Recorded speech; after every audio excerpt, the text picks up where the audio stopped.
Tere! Meie oleme aerutajad Priit ja mina olen Leivo.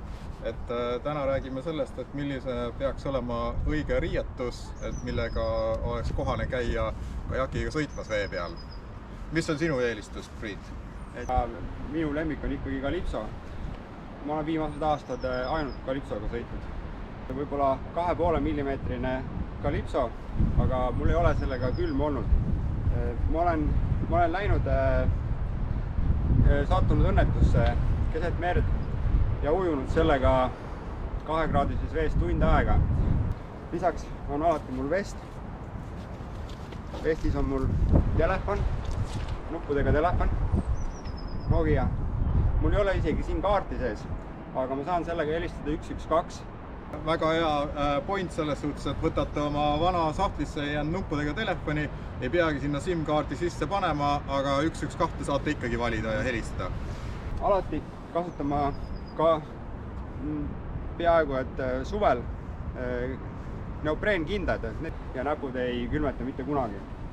Mina alati sõidan niimoodi, et mul on aerul on nöör küljes. Ma lähen ümber, siis mul ei lähe aer ja paat lahku.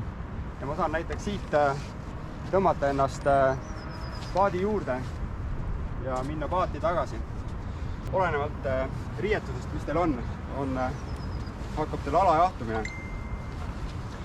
Kui te Calypsot ei armasta, siis ma soovitan isegi kõige esimeseks kiiks panna kas või 1 millimeetrine siuke body Calypso. Suvel, isegi kui on 30 või 25 kraadi sooja, isegi suvel mul on Calypso. See oli väga hea ülevaade sellest koolkonnast, kuidas moodi Calypsosid kasutada. Teine koolkond on see, kes kasutab siis selliseid kuivülikondi ehk kuivakaid ja neid on ka siis erinevaid. Siin on praegu näha mul seljas on selline, mis koosneb 2 osast, et mul on nagu ülemine osa ja all on lihtsalt tavalised püksid, kui ma lähen siin jõe peal sõitma. Aga kui ma lähen ikkagi mingitele külmevatesse kohtadesse, pikematele ekspeditsioonidele, siis on ikkagi selline täismõõdus kuivakas on nagu see lahendus, mis aitab sealt. Siia saab panna hea sooja pesu alla, villased sokid jalga, kõik on hea kuiv.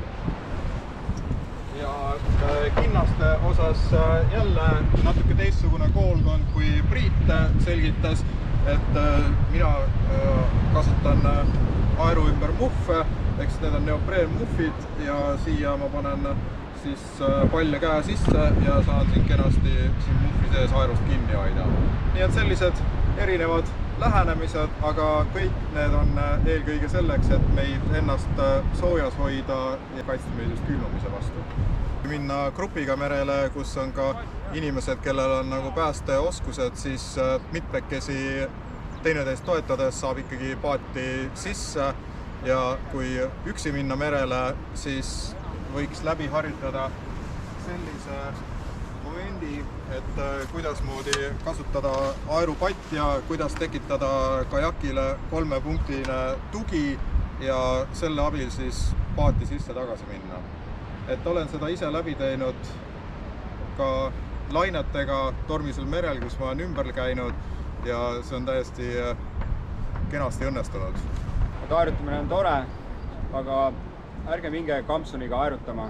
Vest päästab teid ainult selle eest, et te põhja ei vaju ja kampsuniga on väga ebamugav ujuda. Kasutage haalarit või Calypsot. Aitäh teile ja minge matkama ja püsige turvaliselt!